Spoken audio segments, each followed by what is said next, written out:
सुप्रभातम। इस कक्षा में आप सबका स्वागत है।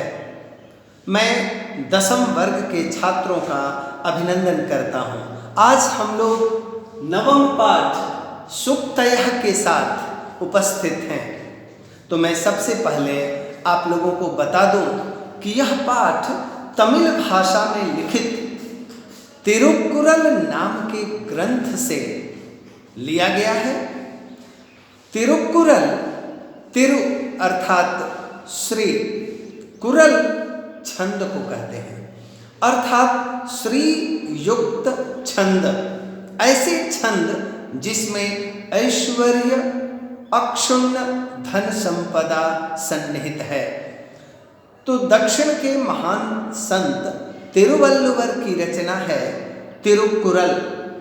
उसी से कुछ छंद संस्कृत में रूपांतरित करके आप लोगों के सामने उपस्थित हैं हम उन्हें लेकर। सबसे पहला छंद, पिता यच्छति पुत्राय बाल्ये विद्या धनम महत् पितास्य किं तपस्तेपे इत्युक्तिस्तत् कृतज्ञता।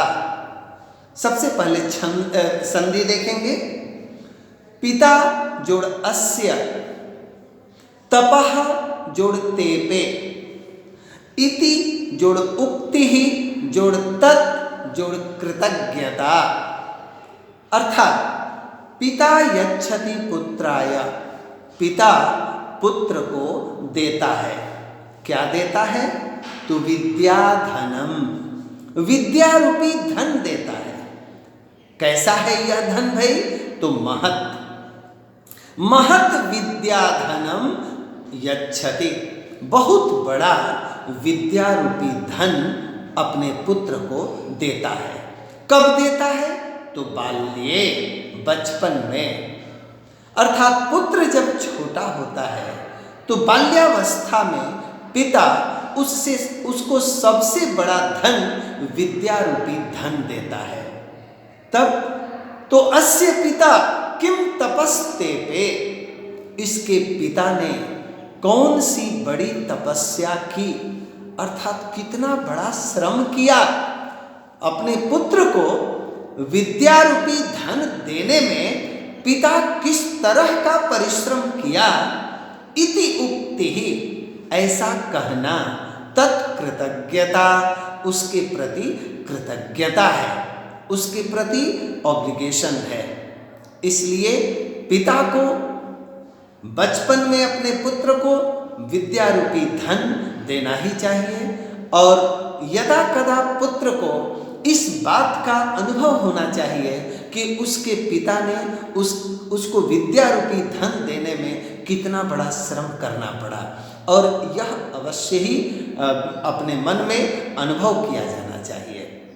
इस श्लोक में जो सबसे महत्वपूर्ण बात है वह संधि है तपः जोड़ तेपे, तपस्तेपे, विसर्ग संधि।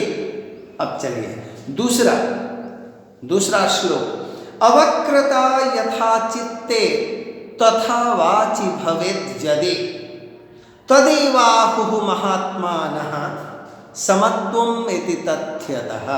संधि करते हैं, तत् जोड़ एव जोड़ आहुः, तत् जोड़ एव जोड़ आहुः, तदेवाहुः, महात्मानः, महान आत्मा, येषां ते महात्मानः, समत्वम, सम त्व प्रत्यय है, बहुत महत्वपूर्ण, इसे समझना चाहिए। अवक्रता, अवक्रता, नवक्रता, अवक्रता, वक्रता, वक्र, तल, तल प्रत्यय होता है। तो इतनी बात हम लोगों ने समझ ली। अब देखते हैं अर्थ। अवक्रता मतलब सरलता, सहजता, यथा जिस प्रकार चित्ते हृदय में है।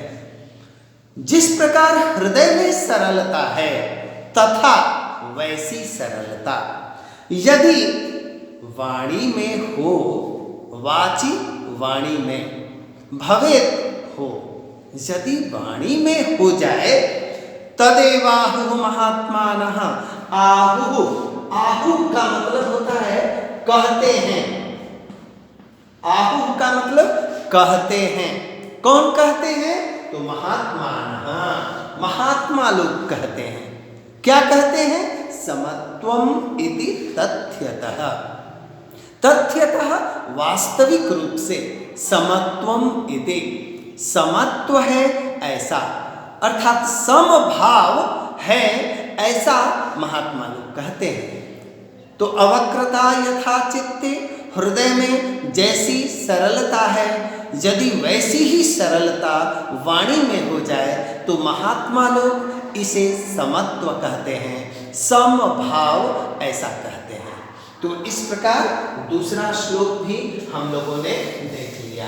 अब तीसरा श्लोक देखते हैं।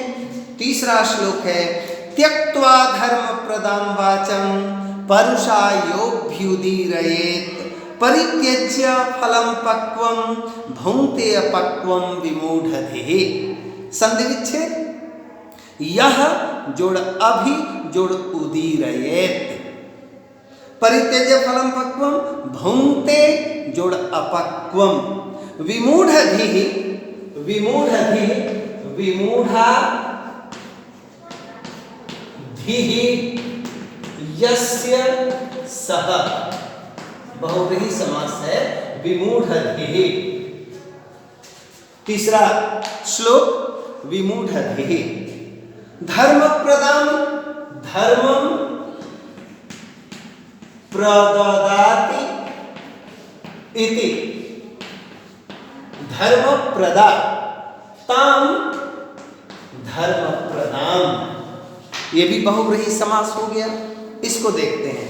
त्यक्त्वा धर्म प्रदाम वाचम, धर्म से परिपूर्ण बात को छोड़कर, परुषाम कठोर बात को, यो यह जो, अभ्युदीरयेत् कहे, अर्थात ऐसा व्यक्ति जो धर्म से परिपूर्ण बात को छोड़कर, धर्म से परिपूर्ण सरस सुंदर बात को छोड़कर कठोर कड़वी बात जो बोलता है, तो परित्यज्य फलम पक्वम, पके हुए फल को छोड़कर, विमूढ़धिः अपक्वम भुंक्ते, ऐसा मूर्ख बुद्धि वाला व्यक्ति, ऐसा मूर्ख बुद्धि वाला व्यक्ति कच्चा फल खाता है, अर्थात कसैला कड़वा ऐसा कच्चा फल वह खाता है।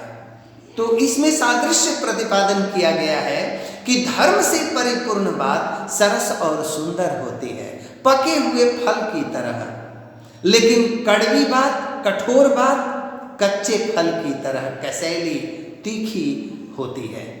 इसलिए जो व्यक्ति धर्म से परिपूर्ण सरस सुंदर बात को छोड़कर कड़वी तीखी बात बोलता है, वह पके हुए फल को छोड़कर कच्चा ही फल खाता है। इसलिए मनुष्य को हमेशा सुंदर सरस धर्म से परिपूर्ण बात बोलनी चाहिए। अब देखते हैं चौथे श्लोक को, श्लोक संख्या 4। विद्वांसः एव लोकेस्मिन् चक्षुष्मन्तः प्रकीर्तितः अन्येषां वदने ये तु ते चक्षुर्नामनि मते। विद्वांसः जोड़ एव, यहाँ विसर्ग का लोप हुआ है। लोके जोड़ अस्मिन्, लोकेस्मिन्। चक्षुष्मन्तः, चक्षुष जोड़ मतुप, मतुप प्रत्यय है, चक्षुष्मन्तः। अन्येषां वदने ये तु ते चक्षुः जोड़ नामनि, चक्षुर्नामनि। अब अर्थ देखते हैं कि विद्वांसः एव, विद्वान लोग ही, लोके अस्मिन्, अस्मिन् लोके, इस संसार में, इस संसार में विद्वान लोग ही चक्षुष्मन्तः, आँख वाले। मतुप प्रत्यय का प्रयोग युक्त अर्थ में होता है, वाला अर्थ में होता है, अर्थात जिसके पास आँख है वह आँख वाला, तो मतुप प्रत्यय। तो चक्षुष्मन्तः आँख वाले प्रकृतिताः कहे जाते हैं। इस संसार में आँख वाले कौन कहे जाते हैं? तो विद्वान लोग ही आँख वाले कहे जाते हैं। अन्येषां दूसरों के वदने मुख पर ये जो दो आँखें दिखाई देती हैं वे दोनों आँखें चक्षुर्नामनि मते, मते मेरे मत के अनुसार, मेरे अनुसार चक्षुर्नामनि, बस केवल नाम मात्र की वह आँखें हैं। उन आँखों से कोई ऐसी चीज जो गूढ़ बात है, गूढ़ चीज है, नहीं देखी जा सकती। जन्मांध सूरदास भी कृष्ण के उस शोभित कर्णवनीत लिए घुटुरुनि चलत रेणु तन मंडित मुख दधिलेप किए, ये जो वर्णन करते हैं एक आँख वाला भी नहीं कर सकता। इसीलिए कहा जाता है कि विद्वान लोग ही, जो तत्व को समझते हैं, ऐसे लोग ही आँख वाले कहलाते हैं। शेष जो लोग हैं जिनके चेहरे पर ये जो दो आँखें हैं, नाम मात्र की आँखें हैं। इस प्रकार हम लोगों ने ये चौथा श्लोक भी यहाँ देख लिया। धन्यवाद। अगले कालांश में हम लोग शेष श्लोकों को देखेंगे। तब तक के लिए धन्यवाद।